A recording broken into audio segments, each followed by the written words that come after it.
नमस्कार।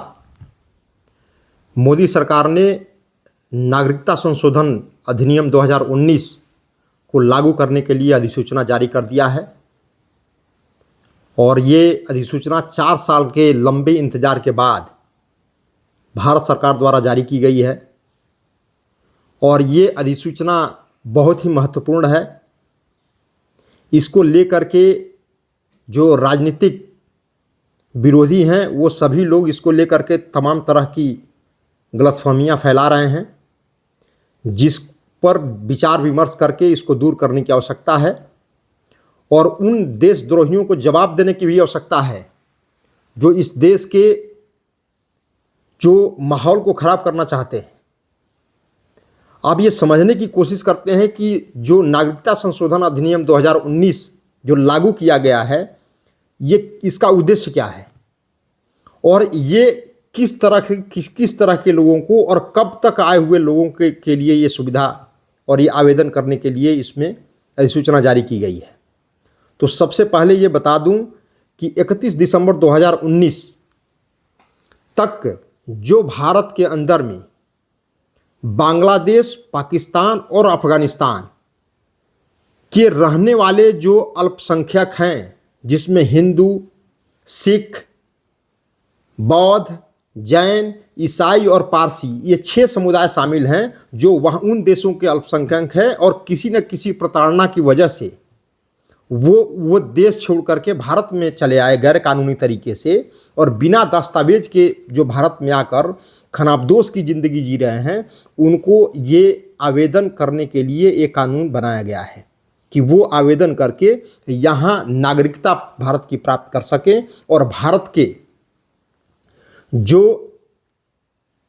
फैसिलिटीज़ हैं, जो भारत में रहने की जो सुख सुविधाएं हैं, जो सुरक्षा है, जो मानव सुरक्षा है, जो नागरिकता का सुरक्षा है, वो और जो पुनर्वास की सुरक्षा है, वो उनको मुहैया हो सके, इसके लिए एक कानून की अधिसूचना जारी की गई है। और इस अधिसूचना से एक बात बिल्कुल स्पष्ट हो गई है कि जो मजबूर लोग उस देश के अंदर में को छोड़ करके इन तीनों देशों को जो भारत में आए और जिनकी समस्याओं का समाधान करना भारत सरकार की ये प्राथमिकता होनी चाहिए, उसके अनुरूप ये अधिसूचना जारी की गई है। और ये अधिसूचना जारी करके मोदी सरकार ने ये बिल्कुल ही बता दिया कि नागरिकता जो तार्किक और मानवीय आधार पे जो नागरिकता देने का ये जो संकल्प लिया है मोदी सरकार ने, ये भारत की संस्कृति जो कि वसुधैव कुटुंबकम का हिस्सा है, वो उसका एक अभिन्न अंग साबित हो रहा है। ये वसुधैव कुटुंबकम की जो हमारी विरासत है, जो परंपरा है, उसको बिल्कुल ये इस तरीके से कह लीजिए कि उसका पूरा का पूरा एक प्रतिबिंब दिखाई दे रहा है इस फैसले से।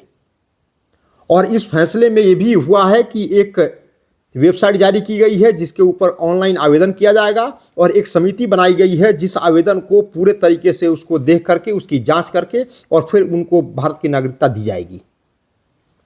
अब ये बात रही कि ये इस नागरिकता लाने के पीछे उद्देश्य क्या है।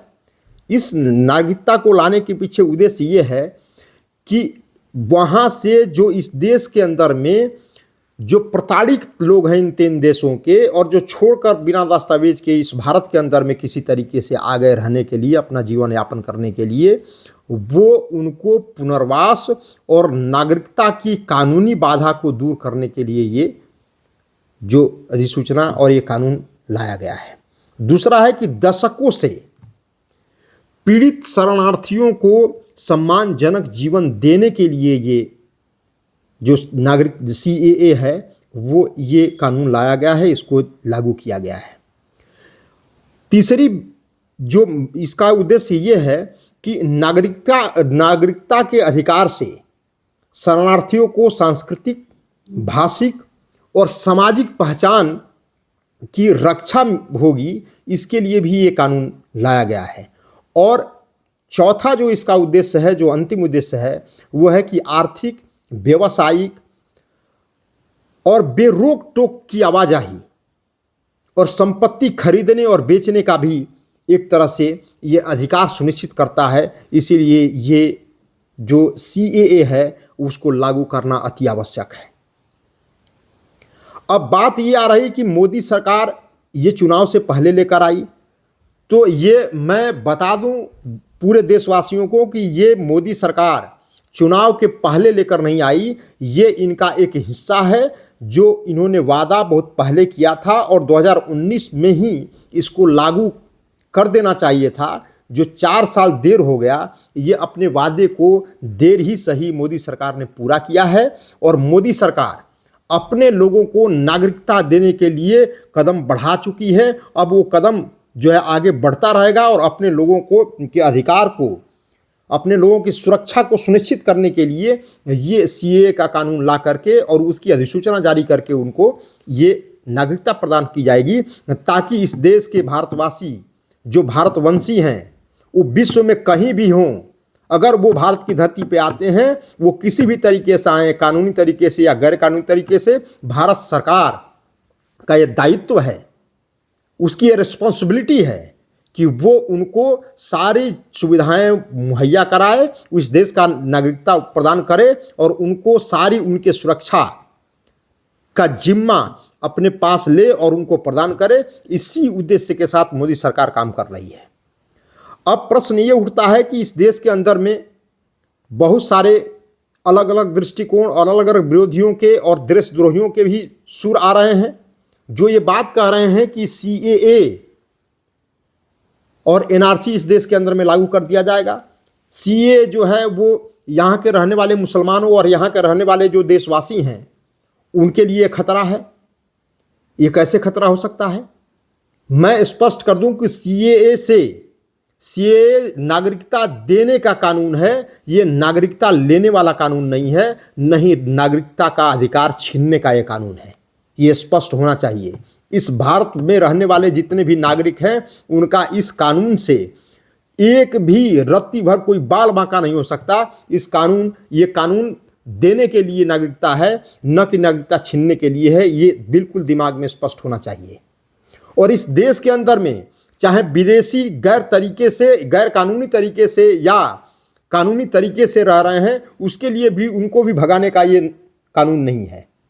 ये कानून सिर्फ इन 3 देशों से प्रताड़ित लोग करके, जो अल्पसंख्यक वहाँ प्रताड़ित हुए, जिनके ऊपर यातनाएं हुई, जिनका धर्म परिवर्तन कराया गया, जिनको जबरदस्ती उनके बहन बेटियों के साथ बलात्कार हुए और इन सब पर उनके ज़मीन छीन ली गई, उनके घर को दखल कर लिया गया, वो लोग छोड़ करके जो भारत में आए हुए हैं उनको ये नागरिकता देने का कानून है, न कि इस देश के अंदर में रहने वाले लोगों की नागरिकता छीनने का कानून है। ये बिल्कुल स्पष्ट होना चाहिए। और इस देश के अंदर में जो राजनीतिक लोग हैं, चाहे वो ओवैसी हों या केरला के मुख्यमंत्री पिनराई विजयन हो या ममता बनर्जी बंगाल के मुख्यमंत्री हों, इस देश के अंदर में माहौल खराब करने के लिए और अपनी वोट बैंक की तुष्टीकरण की राजनीति के तहत और उसकी आड़ में अपने वंशवाद, अपने परिवारवाद को फलने फूलने के लिए इस तरह के माहौल खराब करने की कोशिश कर रहे हैं। लेकिन इस देश की मोदी सरकार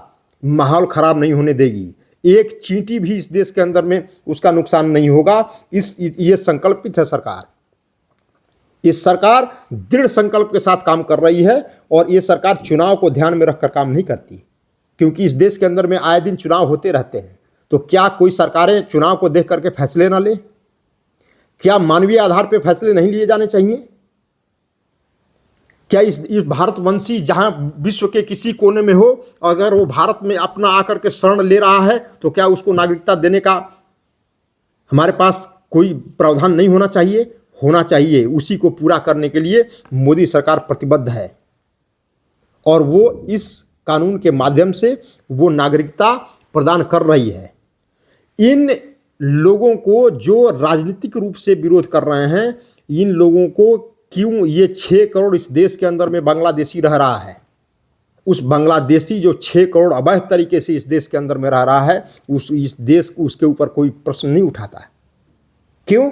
क्योंकि ममता बनर्जी और ये कांग्रेस और जो पिनराई विजयन है, इन लोगों का ये वोट बैंक है, इससे इनकी सरकारें बनती हैं, इसलिए इसके ऊपर कोई प्रश्न नहीं उठता। कि 6 करोड़ बांग्लादेशी इस रोहिंग्या इस देश के अंदर में रह क्यों रहा है? क्या इस देश की सुख सुविधा और टैक्स का पैसा, इस देश का बजट, इस देश की जो जितनी भी सुविधाएं हैं उसको वो मुफ्त में लाभ ले रहा है, और इस देश का जो ओरिजिनल जो नागरिक है वो उससे वंचित रह रहा है?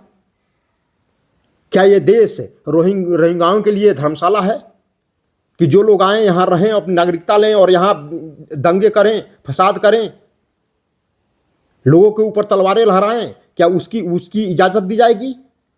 उसके ऊपर कोई, इनके मुंह में दही जम जाता है, इसके ऊपर कोई बातचीत नहीं करते। इसीलिए आवश्यकता है, और अब देश का नागरिक, यहाँ तक कि मुसलमान भी अब जागरूक हो चुका है कि मोदी जी और मोदी जी की सरकार जो काम कर रही है वो बिल्कुल सही कर रही है, देश हित में है, भारत की सुरक्षा, एकता और अखंडता को बनाए रखने के लिए ये फैसले ले रही है। इसीलिए मोदी सरकार के सभी पक्ष में है। और जहाँ तक कही जा रही है कि मुसलमान लोगों को के साथ भेदभाव किया जा रहा है, ये धर्म के आधार पे नागरिकता दी जा रही है, नहीं, ये धर्म के आधार पे नहीं, ये नागरिकता जो दी जा रही है हमारे भारतीय संविधान का हिस्सा है, भारतीय संस्कृति का हिस्सा है। क्यों? क्योंकि मुसलमानों को इसलिए इस कानून से बाहर रखा गया है कि 1947 में मुसलमानों ने ही, इस देश के अंदर भारत में रहने वाले मुसलमानों ने ही अलग देश का, धर्म के आधार पे अलग राष्ट्र की मांग किया था, और अलग राष्ट्र जब मिला तो वहाँ वो चले गए। जब वो अलग राष्ट्र के आधार पे अपनी यहाँ की नागरिकता छोड़ करके दूसरे देश में चले गए, अब वहाँ से छोड़ करके भारत आएंगे तो उनको क्यों नागरिकता मिलनी चाहिए? क्योंकि उन्होंने धर्म के आधार पर दूसरा देश लिया था, वहीं वो रहे, क्योंकि वहाँ के वो बहुसंख्यक है। इसलिए मुसलमानों को यहाँ इस कानून के माध्यम से उनको नागरिकता नहीं दी जाएगी। बाकी दूसरे लोग और दूसरे बाहर के देशों को जो इस देश की नागरिकता लेना चाह रहे हैं और जो कानूनी तरीके से, गैर कानूनी तरीके से रह रहे हैं, उसके लिए अलग कानून है जो कांग्रेस के ज़माने से ही बनी हुई है, विदेशी अधिनियम और पासपोर्ट अधिनियम। 2 ऐसे कानून हैं जो गैर कानूनी तरीके से या कानूनी तरीके से जो भी यहाँ आए हुए हैं उसकी व्यवस्था उस कानून के माध्यम से की गई है और उसके अनुसार चलेगी, न कि वो CAA जो नागरिकता संशोधन अधिनियम है उसके अंदर में वो शामिल नहीं होंगे। ये सिर्फ नागरिकता देने के लिए है, और ये प्रतिबद्ध है ये सरकार की ये नागरिकता देगी और अपने मजबूर लोगों को नागरिकता देगी, और देनी भी चाहिए, क्योंकि अब वो समय नहीं है कि भारतवंशी किसी भी देश में जाकर प्रताड़ना सहे और ये अपने देश में भी आकर के वो यहाँ भी प्रताड़ना सहे और खानाबदोश की ज़िंदगी जिए। ये काम अब नहीं हो सकता। अब ये सब कुछ बदल चुका है। 2014 के बाद ये भारत सरकार और मोदी जी की सरकार प्रतिबद्ध है कि अपने लोगों को सुरक्षा, उनकी रक्षा, उनका पुनर्वास, उनकी नागरिकता, उनको लाभ जो इस देश के अंदर में मिलना चाहिए वो देकर रहेगी और देनी भी चाहिए। और इस अधिसूचना से और इस कानून से पूरा देश, पूरा भारतवंशी मोदी जी के फैसले के साथ है और वो कदम से कदम मिला करके मोदी जी का साथ देने वाला है। इन्हीं शब्दों के साथ अपने वाणी को विराम देता हूँ। नमस्कार।